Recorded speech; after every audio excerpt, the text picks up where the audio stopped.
Bismillahir Rahmanir Rahim. Nahmaduhu wa nusalli ala rasulil kareem. Amma ba'd. Today we are going to talk about one of the quite interesting personality. This is al-Razi. Mashallah, I think this scholar is quite famous in terms of he is the expertise in many various works in the fields. That is the speciality about, he is of course specialized in many things. That's the thing. This Sheikh Imam Razi, his full name is actually Abu Abdullah Mohamed ibn Umar ibn Ali ibn al-Hussein al-Daimi al-Bakri al-Tabaristani Fakhruddin al-Razi. He was a Persian. He was born in the place called Ray in Iran. He was born in 1150. He was often be called by the name of Sultan of the theologians, because he was quite famous in Kalam. So theology was the name, because he was also talk about logic and theology, reason and revelation. As I told you earlier, he was the pioneer of inductive logic. That is the thing. He was also he has a various expertise in medicine, chemistry, physics, astronomy, cosmology, literature, theology, ontology, philosophy, history, and also fiqh, which is jurisprudence. A couple of work, I think, if you want to know him, couple of thought by Imam Razi. He is the one who talks about the outer space of this world. Beyond the known world, there is outer space. He talks about the concept of multiverse. He also gives the astronomical teaching. If you really want to study science in Quran, especially the astronomy, you will get many things about astronomical teachings of Quran. He was also, the most important work actually is the tafsir. The thing is, no one has done tafsir like him, not even before, not even after. You know how many volumes he wrote? He wrote 32 volumes. 32 volumes of volumes in length. His tafsir, what people call it tafsir al-Kabir. You know why they call al-Kabir, because it's quite lengthy. But the real name is Mafatih al-Ghaib, which means keys to the unseen. It's outstanding, actually. This is an outstanding work of Imam Razi, the great commentary. And the thing why it is actually 32 volumes, that is the most important question. Because everyone has done like 4 volumes, 3 volumes, maximum 8, 10 volumes. Then why Imam Razi was able to do 32 volumes? That's because of his expertise in various fields. In fact, many scholars used to say this. I also learned from one of my scholars. He said, Tafsir al-Kabir, there is everything except tafsir. This is like,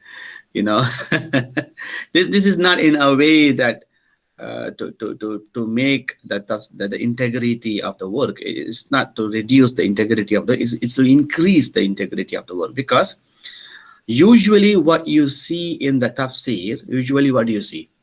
You will see the translation, the commentary based on the sababun nuzul, right? On what basis the Quran has been revealed. Who is the reason behind this Quran, the tafsir, I mean, behind this verse? What are the, the difficult word? What are the difficult, we call it, what we call it, a gharib. There are some gharib words, meaning some words are very difficult to understand. So you go back to tafsir and you learn from that. Now, if you open Tafsir al-Kabir, it's not about it. It's not in that the methodology is totally different. He doesn't give importance of those scholars they have given the so-called mufassirun. He actually made the entire Quran as a source of knowledge. So that's the source of the entire knowledge. This is what the beauty. If you want to read, actually, you can read and read and read. You keep on reading. It's like a never-ending story, a never-ending tafsir. That's really amazing work because it requires you, because you want to read it, you have to be a physicist. You want to read it, you have to be a biologist. In a way that today you have to be a scientist and then social scientist to understand the background of the tafsir. That is what actually, that's why it's a self-sufficient of the intellect. This is what has been given the name. Also, it called Imam Razi's rationalism is there. That's because it's an important place where the Islamic tradition on the harmonization of reason and the revelation, because this is the harmony, the synthesis. We need to do that, because if we don't do that, then we will have some issues. I will also come back to the same issue of this reason and revelation when I will talk to you about his book, the book that we chose for this, right? So this is Imam Razi. I think let me just give you a slide. His full name is Abu Abdullah. I told you. He was also told by the name of Hujjatul Islam, Sheikh al-Islam. Of course, he is the Eastern scholar. They call Orientalist. In fact, he has a very amazing one of the book by the name of, let me give you the book name. He talks about the Orientalist perspective as well. And of course, he was greatly influenced by Imam Ghazali, Sheikh al-Baghdadi, and also Ibn Sina. There is one of the important work that he did. He titled Mabahith al-Mashriqiyya fi ilm al-ilahiyya wa tabi'iyya. The meaning of the book is Eastern Studies in Metaphysics and Physics. So this is like there's another book called al-Matalib al-Aliyah, the higher issues. This is all actually regarded as the most important philosophical works. Then the work was done quite nearly, how many years ago?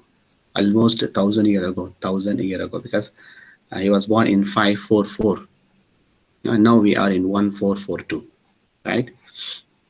Okay, so he was born in Ray. It's called is in south of Tehran in Iran. He was called by people, even his father also called him like Ibn Khatib, right? Meaning he was the Khatib. Also, he was the he was a Ilm al-Kalam. He was a master of Ilm al-Kalam and also Islamic sciences. If you are looking for the term Islamic sciences, we used to call Islamic studies. I also, prefer to call Sharia sciences. Al-Ulum al-Shar'iyya. You can translate into Sharia sciences. Al-Ulum al-Islamiyya, people call Islamic studies. But if you really want to go for the word Islamic sciences, I think Sheikh Fakhruddin Razi is the right person to refer, because he quite a lot. He discusses about sciences in Islam. I think that that's really a very good contribution to the frontier of knowledge. He attained great name and fame for his scholarship, both in Arabic and Persian. Even some scholars visited him. As I told you, he was greatly influenced by, there's another Ibn Zakaria al-Razi, and also al-Farabi, also Ibn Sina, and also Imam Ghazali. So we will come back to, you know, how he was influenced by Imam al-Ghazali. When we talk about his work, you will learn more about Imam al-Ghazali. And yeah, later he was actually poisoned by the wrongfully accused, you know, even though he's a great scholar, but he died because of the wrongful accusation. It happens to many scholars. He died 1149 in Herat. It's not hard. Herat. Herat is the place in Afghanistan. So he was born in Iran, but he died in Afghanistan. And then this is also wrong. It's not AH. It must be 1149. No, it's not Hijri. Okay. All right. So this is the review of few scholars who started digging the work of Imam Razi. They think that most of his work is not being explored. I think it's true, because when I started looking into his work, I hardly get very few translations, and I hardly get very few articles that written on Imam Razi. I think, but the thing is, he has look at him. According to one scholar, he has 68 books, stands alone.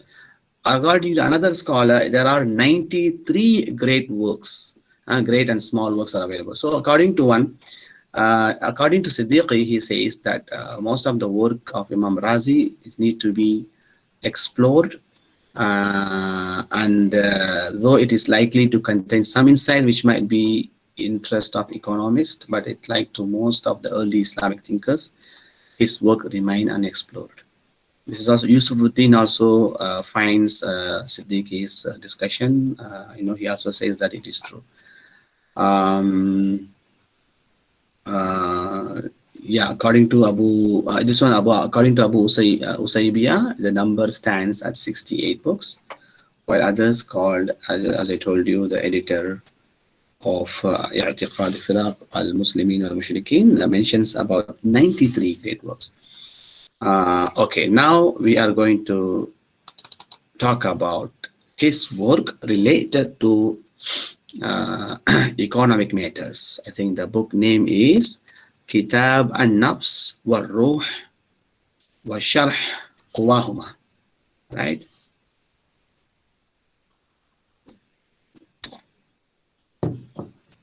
Okay, so this is the book name that we are going to talk about, Imam Razi's contribution towards the economic matters.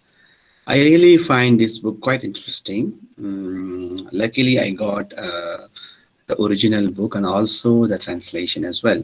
But the translation was written in 1969, and it's a very good translation, meaning to say the words and everything, is very hard to get, used to that words. But it's okay, inshallah, we will go through that. What is the real translation of this book? The book is actually talks about two things, which is Nafs and Ruh. You can see that Nafs is actually, Nafs is something that, we have, which is soul, right? And then you have the Ruh, which is a spirit, right? So now this book talks about how do you make your Nafs and Ruh, how do you make it better? So now the book, the title, it looks like, Sharh wa Sharh Quwahuma. Quwa is actually Quwah. I think you know the word Quwah. Quwah means the strength, right? So Quwahuma is actually the plural of Quwah. So it refers to those nafs and ruh, the strength. How do you strengthen your nafs and ruh? So the book name itself, it seems like the book is totally talks about the spiritual aspect of human being. It looks like the book is about tasawwuf, or maybe of course what we call today spiritual learning and teaching and all. But interestingly, this book comes under ilm al-akhlaq, the knowledge of ethics. And the book was translated by Shaghir Hassan Ma'asumi. As I told you, in 1969, the book is published in New Delhi. Was published in New Delhi, I think around 1978. It was first published in 1978. So when I was looking into the original book, right, the original book as well, when I was looking, it says the book was the same. I mean, of course, the book was the English, sorry, the Arabic book as well was edited by the same person who actually translated the English version, Mohamed Saghir Hassan al-Ma'asumi. All right.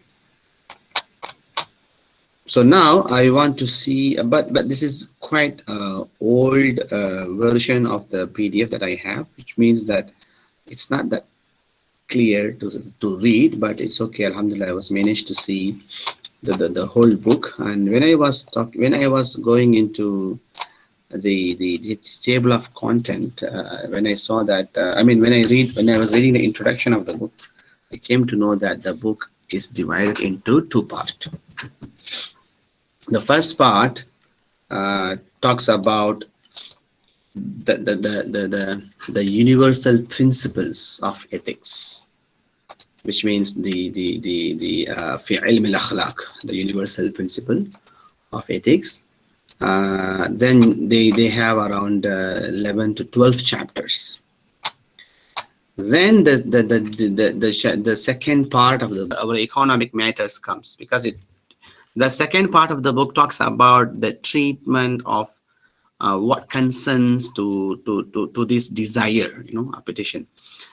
So this is where they talk about on the love of wealth, and on greed and miscellaneous, the treatment of greed and stinginess, the nature of miserliness and generosity. It talks about the explanation of the real perfections. Also talks about the treatment of the love and worldly positions, practical treatments. I think this one, to me, the way that Sheikh Razi was doing this, he talks about the problems and then solutions and then treatments. So it's not like he says okay, these are the things, these are the problems of miserliness, these are the problems of extravagance, these are the problems. He didn't stop there. He doesn't even only, so it's like counseling. How do you call it? It's like the economic counseling. Do we have, I think now we have financial consultant, am I right? we have some sort of financial consultant. We go there, when we start spending more, there will be a couple of the arrangement to seek some financial consultancies, right? To make your it comes to those people who are really rich people, and then they have to stop spending less. They have to spend less. Then this kind of, so I see this book is a kind of amazing, showing you the treatment of how do you, okay, it is true that you always born with the love of wealth. You have this satire of the world. Your demand is unstoppable. He talks about that human being have some source of hypocrisy. So this hypocrisy, how it can be treated, these are the things he puts, like just like a normal reading. You can just read his in the translation version. I think you will get it. Mostly, inshallah, we will be covering in our slides. What to me it was quite interesting, that the first part also, I'm telling you, the second part talks about all these ethical conflicts on economic life. If you want to say that economics for life, then of course we need to learn that principles of how do we earn and how do we spend, and where do we spend, where must be our spending must be, how do you spend at the same time you get your rewards here in and hereafter. So these are the things are everywhere, I can see in his writing. To me, the first part also is quite important, because in the first part, he talks about the four kind of creatures. I think I like that. He says very nicely, he says that there are four al-makhlukat ala arba'ati aqsam, four kinds of makhlukat. The first one, the one who has a sense and wisdom, but he doesn't have a nature and a desire. All right. So the second one is someone who has who doesn't have a sense, who doesn't have a wisdom, but he has a nature and desire. All right. Number three, the one who doesn't have a sense, doesn't have a wisdom, doesn't have a nature, doesn't have a desire.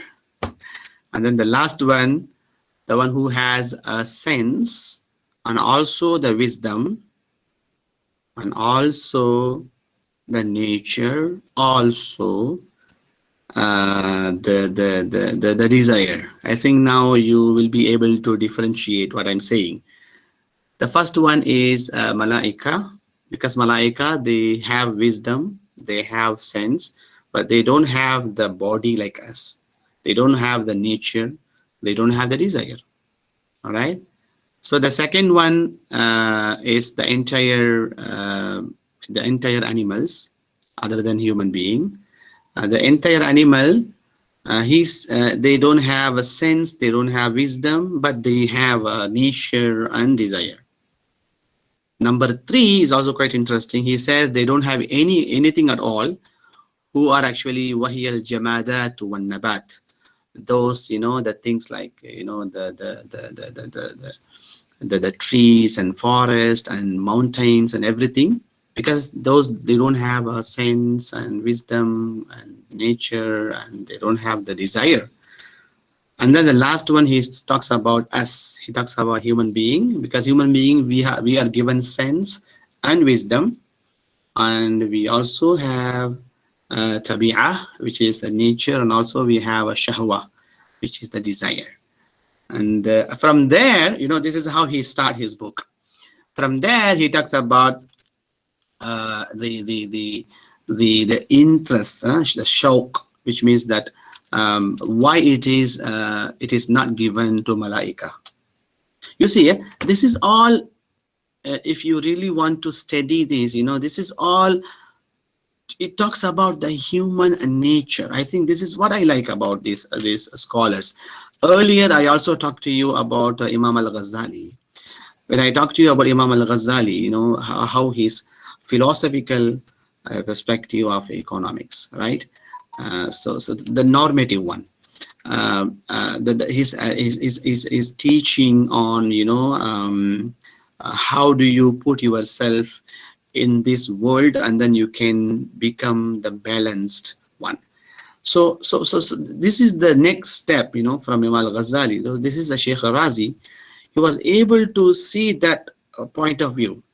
He says that if a human being, if there is a human being, and because you see whatever the crisis that we are having, all those financial crises today is not only about financial crisis, it's also the sustainable crisis. It is also, it covers every part of our life, and that's because the human being is greedy.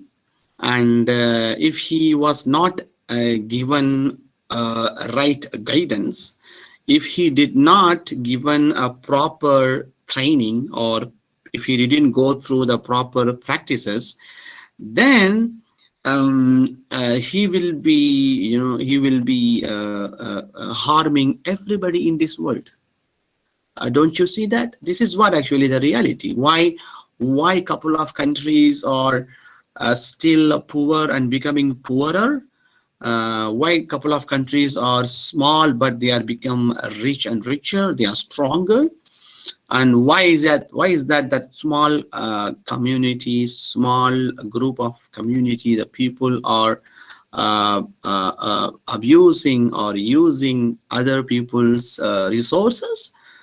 I think this is what actually we need to understand, that we have plans. I agree. We work hard to get the proper budgets, the proper plans, what we call the next 20, 30, 40 years, the plans and visions and everything, but without forgetting, without perfecting the human nature. How is that actually supposed to work? If you forget about the human being, the nafs and ruh, and then you want to show all a sort of brainstorming and everything, and put, this is the plan, let's follow the plan, let's make this city a sustainable city, let's make this a modern a modern technical era, make that thing into like skyrocketing buildings, all these things. We feel like this is all the development, but the question is on whose cost, on whose expense we are actually doing it. In every big city there are always a couple of places look like a slum. You agree with me, right? Because in every big city there is a slum. Do you think that you are able to move that slum away? Because those are the people are the one who actually working and engaging in so many ways. Also, crimes rate also there. It's not only that they are doing helping the community, because of their poverty, is people are becoming criminals. Why they are becoming criminals? I think I remember there was very good Western scholar, I think, I don't remember the name, but he said this, I think he said this, that if you see a community with crime, then the good people in community not doing their job. Something similar to this sentence. Maybe if you remember, you can share with me. That's really a very good point of view. If there's a crimes in a community, it's not because of the bad people, it's because of the so-called good people. I think you agree, you can agree with me. That is the thing. We need to think about it, because it's not because of the crimes, not because of. So it has to be something to work on the inner part of the human being. That's why the soul and spirit is very important. Without it, we cannot actually build the economy. Building economy will be should be cemented. I read somewhere they use the word cementing, cementing the economy, it must be cementing on the human development through the soul and the spirit. So he talks about it actually. That's why the first part of the book talks about all these. He talks about uh, uh, the mawjood, al-khaliq, al-dunya, al-arwah, al-bashariyah, al-akhirah, right? So many things. Even he talks about mu'athir, ghayr muta'athir, muta'athir wa ghayr mu'athir. This is all very deep, by the way. Not really directly relevant to this class, but I would say, who will decide whether it is relevant to you or not? It's up to you. You can decide yourself if you really want to bring this to the next level. No one can actually stop you from thinking these things, because this is how, if you want to develop a new economy, remember, thousands of people have done it. There are Oxfords and Cambridge. There is a London School of Business, economics. What kind of changes they brought? Okay, if they can bring the changes, is only for the group of people.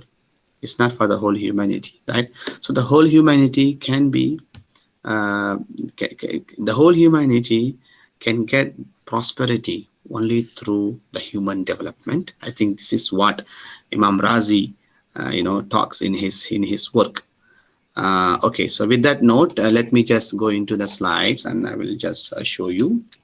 This is the book name, Book of Soul and Spirit, and an exposition of their faculties. So this is the exposition of the Quwahuma, which is actually soul and spirit. So this is very nice translation. Book of Soul and Spirit, an exposition of their faculties. So as I told you, the second part talks about 10 chapters. It deals with what concerns appetition, and there are a couple of topics that we have to cover in these slides. The first one is about wealth, Islam's position to spending of wealth. Imam Razi talks about, sorry, okay. Imam Razi talks about two perspectives in spending of wealth. The first one is Islam enjoins the seeking and spending of wealth, and the second, Islam describes wealth as a distraction. You see, there are two perspectives. One, in one way, you can see Quranic verses talking about spending. The other way, you can see that it also talks about that it is a fitna, right? Al-malu wal-banuna fitnatu hayat ad-dunya. Of course, it's a distraction. Fitna doesn't mean it's bad, all right? It doesn't mean bad. Fitna, there is so many meanings of fitna nowadays. Fitna also became fitna, which means the literal meaning and the meaning that we are using. Fitna is not something bad. Fitna is actually test. All right. So when Allah subhanahu wa ta'ala say al-malu fitnatun, al-banunu fitnatun, I mean the children are fitna, it means they have given you as a distraction, but you have to live together with them and then find the falah. That is what the point that Allah would like to say. So that's why he says al-baqiyatu salihat. He says that, okay, you have given all this, but still al-baqiyatu salihat. The word al-baqiyat, subhanallah, I tell you, the word al-baqiyat, this is what actually the good things that you do, which can become eternal. Do you understand?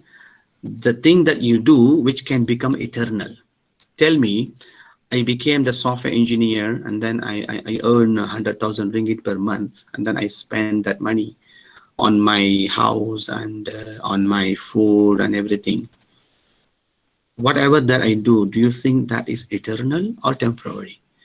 So clearly it is temporary. But al-baqiyatu salihat means, al-baqiyat means something that eternal. I do something in this world, I do some spending in this world, I build something in this world which can help people, right? I spend, I initiate some business in this world. Out of that, the profits can go on and go on. All these things can become al-baqiyat. That's why all this al-mal has given you as a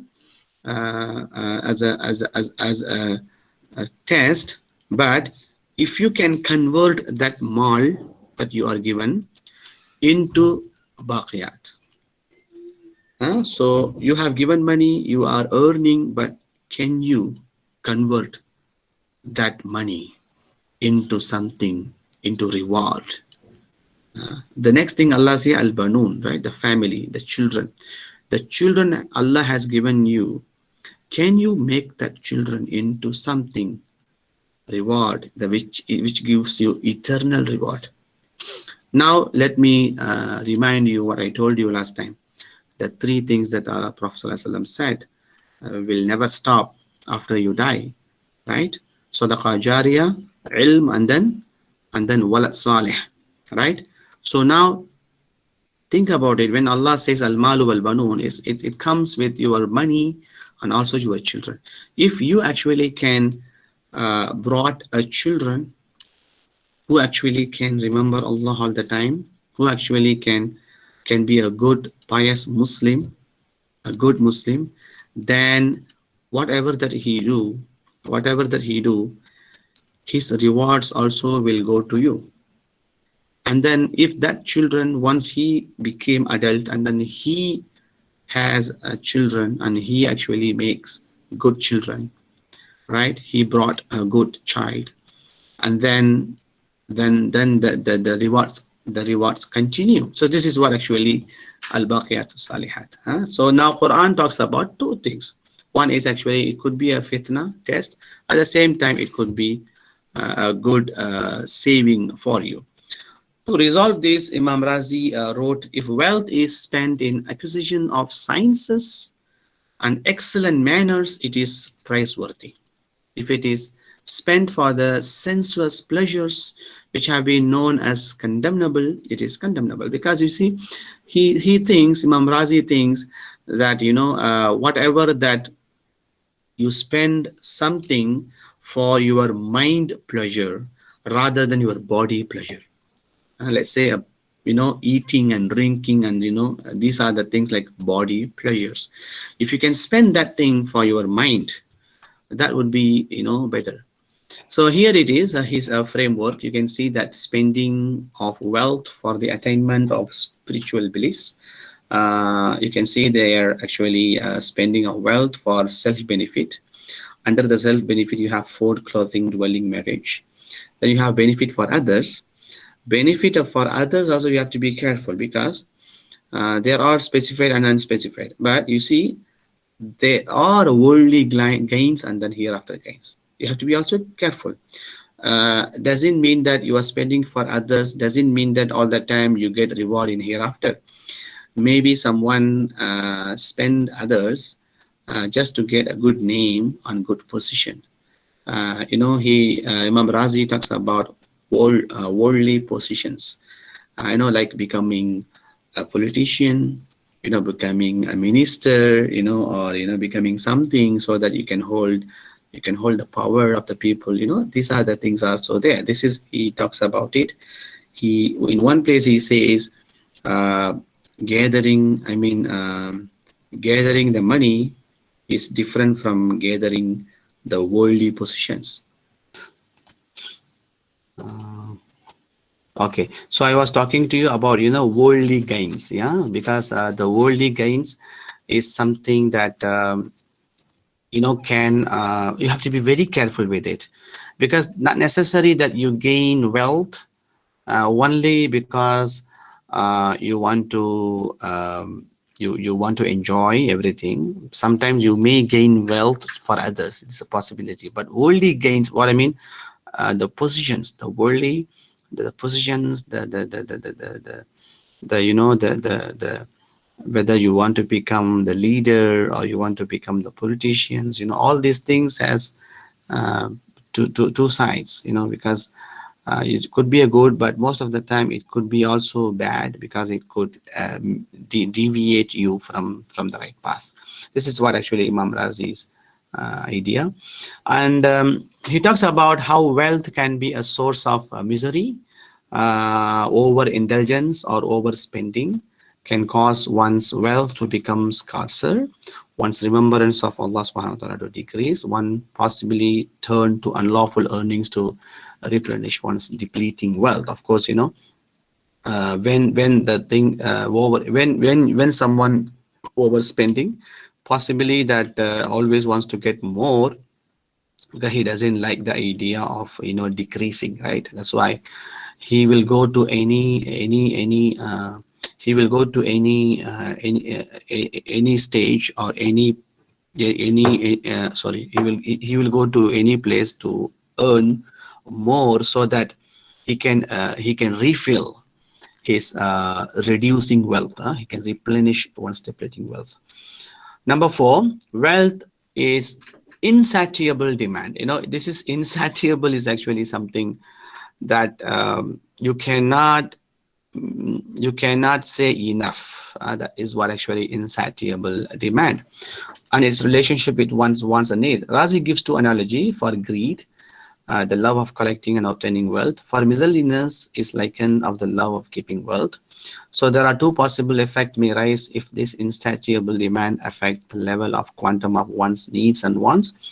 Love for wealth can cause the removal of wants, and also love for substantial wealth reflected by the amount of wealth that one would need to satisfy a high level of needs. So now you can see, when he talks about the love for wealth, let's say the love for wealth, let's say if someone is greedy, what will happen?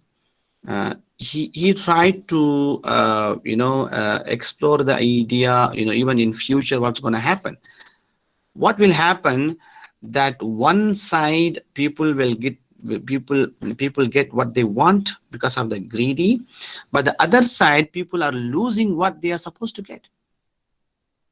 Now it's clear. I don't have to, because maybe in his time it's difficult to see, because now we have numbers. Now we can see that how one continent, one country is actually using three world universal resources for their what they call it, for their consumptions. So their consumption level is actually getting high. So this is what he says: love of wealth can cause the removal of wants.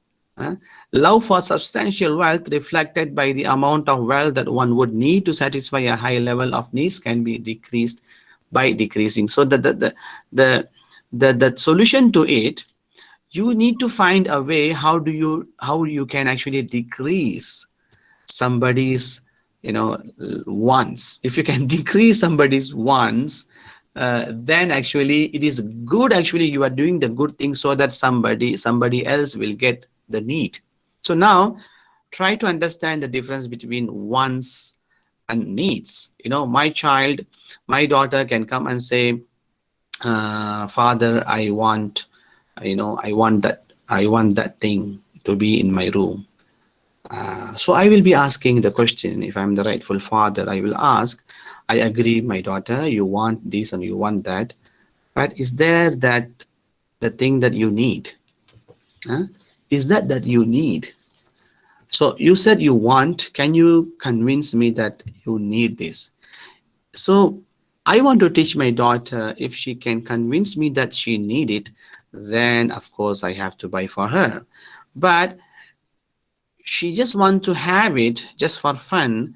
She just wants to have it, because somebody is having it, or because she saw some TV or advertisement. Then I have to think, is that necessary for me to buy that expensive things, whatever it is, just because of she wanted? So this is the level we are talking. Okay, we are not talking about the ground level. We are talking very deep. We are talking about somebody's wants can cause somebody's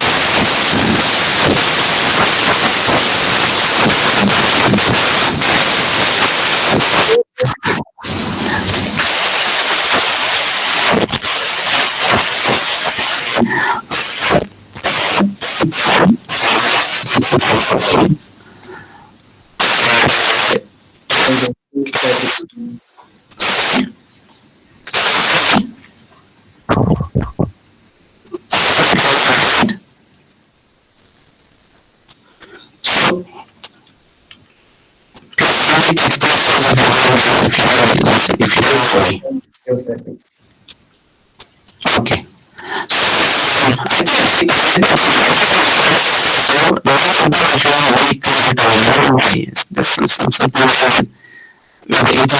Maybe because of the yesterday's, there was a crash. The entire Google, I don't know why. Maybe because of that, I'm not very sure. But let me please stop me if you are not hearing me. All right.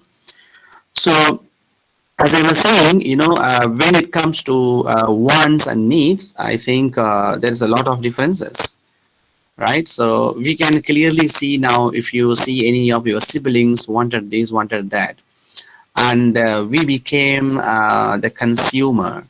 Our consumption is actually getting higher and higher. And then the supplies are here because we are ready to pay. You can see that most of our country, people, they don't think twice when it's about they want to sell something. I mean, they want to buy something for their children. They don't think. And then you can go and see in the market all those children's items, because I'm a father, so I know I can understand this.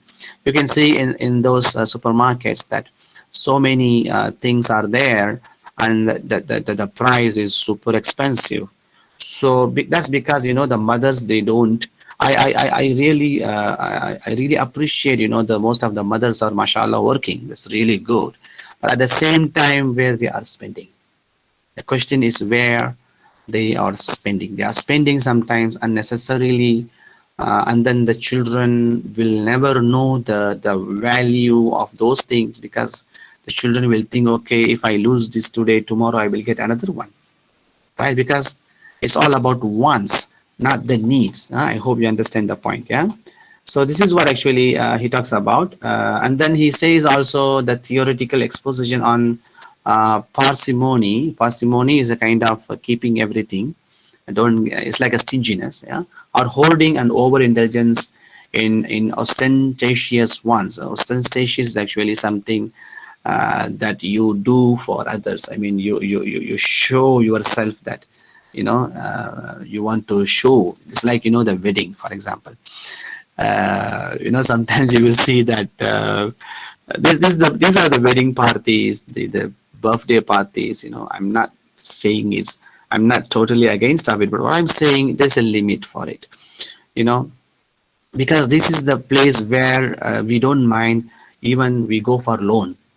We ask people to give us money and then we spend unnecessarily, because like what Prophet said. Prophet said what? Prophet said that barakatul nikahi aisarul mauna, au kama qala alayhi salatu wasalam. He said that the spending that you do less spending in your nikah, that is the more barakah. That is the nikah that has more barakah in it. So that's something we need to understand.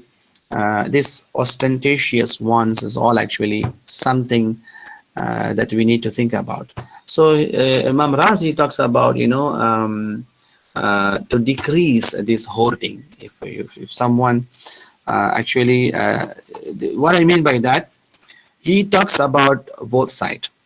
The one is he talks about the overspending, all right, overindulgence. He also talks about you should not keep the money all the time, keeping and keeping and keeping. It's like you keep all the money with you, you keep all the gold with you, you keep on buying the properties and you don't put it outside. So these are the things also he is very much against of it. That's the reason why he wanted to find the balance, whereby he brings a very good ayah. I will let you know later. So he talks about this decrease one's needs or wants so that the amount of wealth that would be needed to satisfy high level of needs would decline. Reflect deeply over the teachings of. See, this is what actually I told you the practical. It's a kind of training that he gives the idea how you must make it. So this is a kind of the new of Islamic economics. We have to promote this. Like for example, reminding oneself over the negative image of carried by misery, enlighten and recommit oneself to the true position of wealth, remind oneself that overindulgence in wealth can cause nil or non-perpetual. There is no value. Non-perpetual is actually there is no value of spending thousands and thousands. Right? Realize that man must be the master. This is an amazing idea. Man must be the master of his wealth. His wealth cannot become his master, which means that you cannot become the slave of your wealth. It's like, Imam Allama Rumi said once in his, he wrote a very beautiful poems. So one of his poems, he says that your heart, when you are living in wealth, your heart must be, he gave a metaphor. He says that it must be like ocean and the ship. The ship must be on top of the ocean. It's like your heart must be on the top of the wealth. If the ship goes inside the ocean, inside the water, then the ship will sink and will destroy itself. The same thing, your heart cannot go inside the wealth, otherwise you will destroy yourself. So you have to be on the top of the wealth. You cannot be inside the wealth. Yeah, these are the things, amazing ideas. I want you to read all these. Also, he talks about the relationship. See, these are the things that he talks about: the demand possessing the wealth. So he clears the differences, because when it comes to worldly possessions, you have to be very careful, because the worldly possessions always make you become bigger and richer. But if it is the wealth, accumulation of wealth, if it is only the accumulation of wealth, there is a possibility that you can, because there are so many rich people, unknown rich people, I'm telling you. There are so many unknown, infamous rich people still spending a lot for the sake of Allah. That is a kind of characteristic that we need. Yeah. A practical exposition dealing with parsimonious and hoarding in inclination. He talks about there are 5 ways to undertake. He says, keep oneself in the company of the needy. This is actually a very good idea. We are not practicing most of the time. We build a place, a taman, for only for the rich people, and then the remaining we leave it to the the poor people. Now the rich people only see the rich people only see the designs and the formats, the lifestyle of the rich people, and then they want to earn more and they want to spend more. They don't have any chance to see the poor people how they are living, and then that's the reason why they don't appreciate what they have. What if there is a taman whereby the rich people and the poor people live side by side? So at least for sure they will be helping each other, and then and then this is the kind of idea actually Imam Razi, Fakhruddin Razi, is bringing. Indulge in spending of wealth, but in generosity, not in self-interest. Undertake actions against the inclination to hoard. Build a healthy and commendable reputation. Undertake to be consistently reminded by others. And then he also talks about the policy prescription for basic strategy and poverty eradication. I think poverty eradication also is a very important. He talks about poverty doesn't mean only the material poverty, like same like Imam Ghazali. He also talks about mental poverty, psychological, and the spiritual deficiencies also can become the poverty. All right. Then he talks about the wealth between the necessity to spend and necessity to keep. Where exactly you have to keep. This is where he brings a very good ayah, Quranic verse from verse number 67, chapter number 25. وَالَّذِينَ إِذَا أَنفَقُوا لَمْ يُسْرِفُوا وَلَمْ يَقْتُرُوا وَكَانَ بَيْنَ ذَلِكَ قَوَامًا. Right? So he says who when they spend are neither extravagant nor stingy, but keep the golden mean. This golden mean is something refer to the sustainability today. You know, golden mean. Wakana baina dhalika qawama. The word qawama is like, al-istidama, sustainability. All right. So he talks about stinginess and extravagance. If the wealth is kept when necessary to spend it, it is stinginess. If wealth is spent when it's necessary to keep it, then it is extravagance. Yeah. Okay. So he also brings the factors that can influence wealth expenditure analysis, and then he asks these questions: Who is a critic, from the wealthy or the poor? Who are the beneficiaries from the wealth spent? What are the items of the expenditures? Are they necessities such as food and otherwise?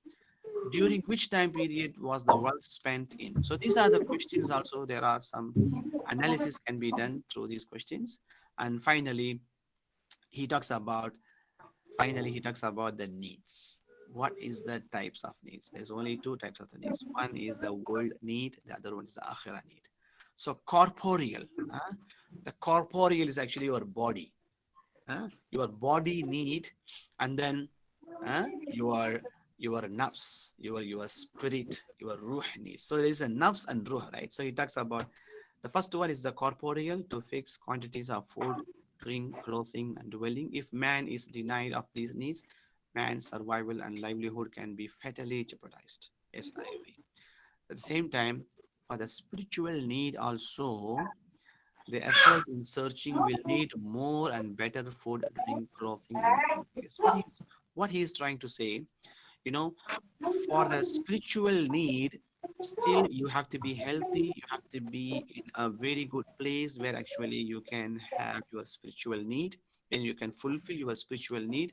So now each and every cent, each and every ringgit that we earn and we spend, we need to think that we are actually fulfilling the spiritual need, not only corporeal need. So this is what actually Imam Razi, discusses. So I think that's all from me, and this is your attendance.